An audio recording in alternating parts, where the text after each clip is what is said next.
2024 జనవరి మాసంలో మిథున రాశి వారికి గోచార ఫలితాలు ఏ విధంగా ఉంటున్నాయి?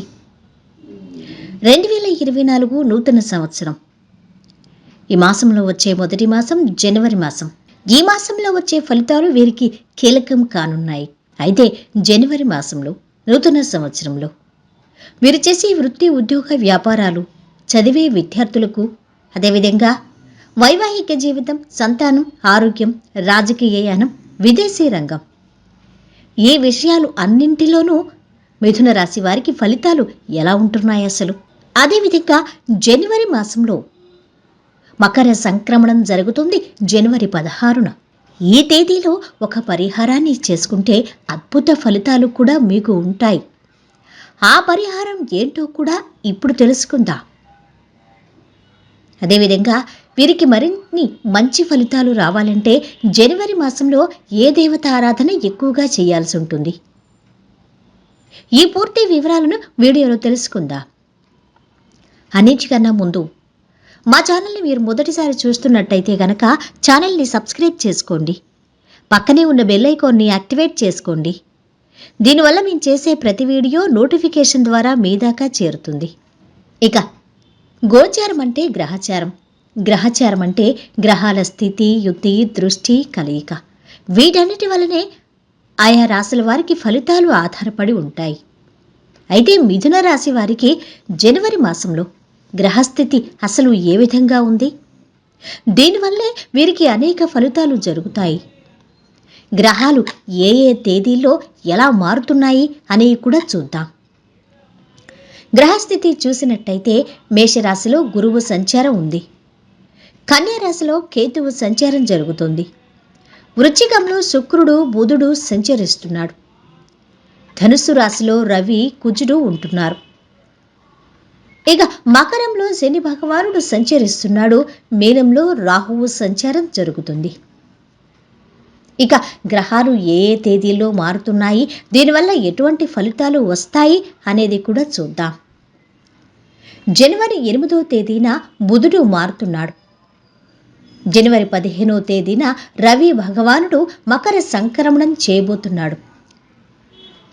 19వ తారీఖు నుంచి వృశ్చికం నుండి శుక్రుడు ధనుస్సు రాశిలోకి సంచరిస్తున్నాడు.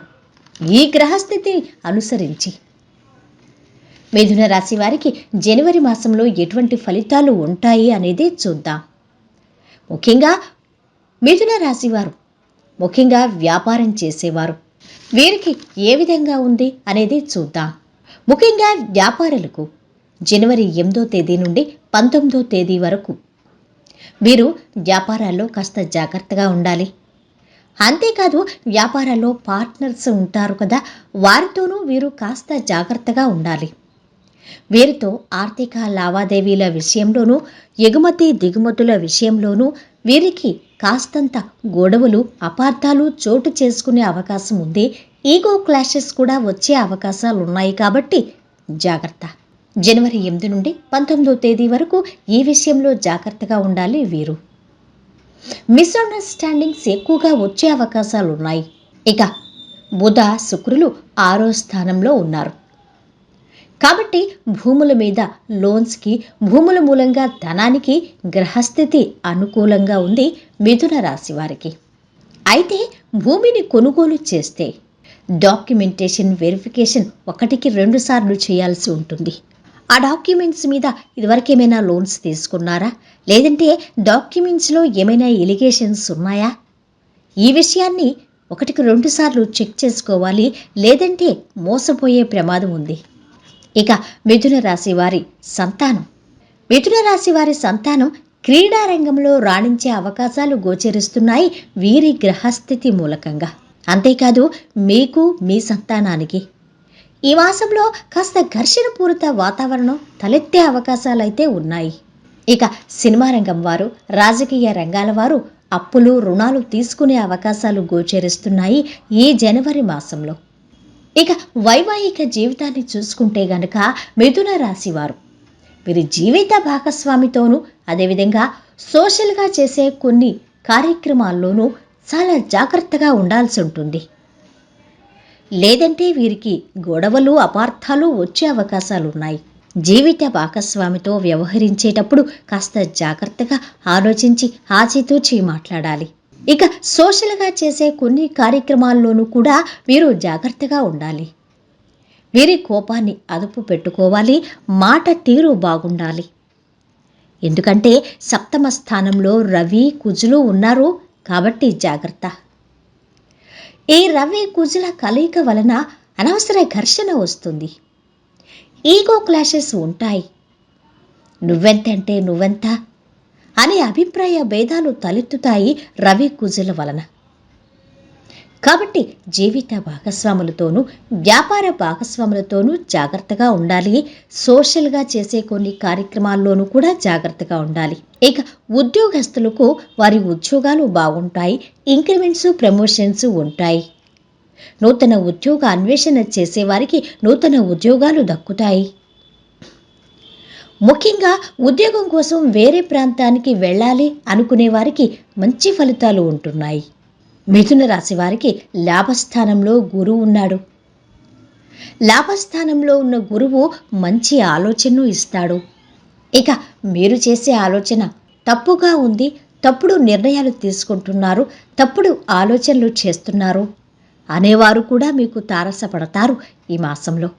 ఇక విదేశాల్లో ఉద్యోగం చేయాలి, విదేశాల్లో స్థిరపడాలి, విదేశాల్లో విద్యను అభ్యసించాలి అనుకునే వారికి మంచి ఫలితాలు ఉంటున్నాయి ఈ మాసంలో.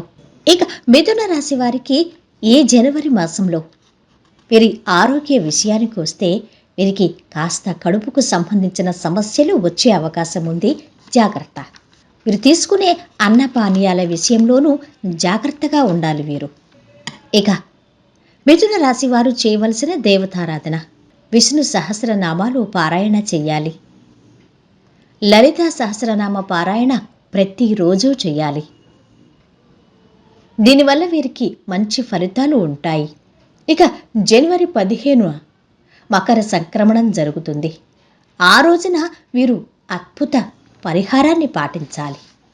ఈ పరిహారం అద్భుత ఫలితాలను కూడా ఇస్తుంది. ఈరోజు రవి సంక్రమణ రోజు, జనవరి 15 రోజు. ఈరోజు ఒక పరిహారం చెయ్యాలి. అదేమంటే ఉదయం సూర్య భగవానుడు ధనుస్సు రాశి నుండి మకర రాశిలోకి ప్రవేశిస్తాడు. ప్రధానంగా మకర రాశి కర్మస్థానం కాబట్టి కర్మకు సంబంధించిన రాశులు ఎవరైతే ఉన్నారో ఈ సంక్రమణం రోజు ఉదయాన్నే నిద్రలేచి ఇంటిని ఒంటిని శుభ్రపరచుకొని ఇష్టదైవాన్ని మనసారా పూజించాలి, నమస్కారం చేసుకోవాలి. ముఖ్యంగా పితృదేవతలకు నమస్కారం చేసుకోవాలి. రోజు సూర్య నమస్కారాలు కూడా చేసుకోవాలి. స్వయం పాకాన్ని దానంగా ఇవ్వాలి. అనగా బియ్యము, పప్పులు, చింతపండు, ఎండుమిర్చి, ఉప్పు ఇటువంటివి.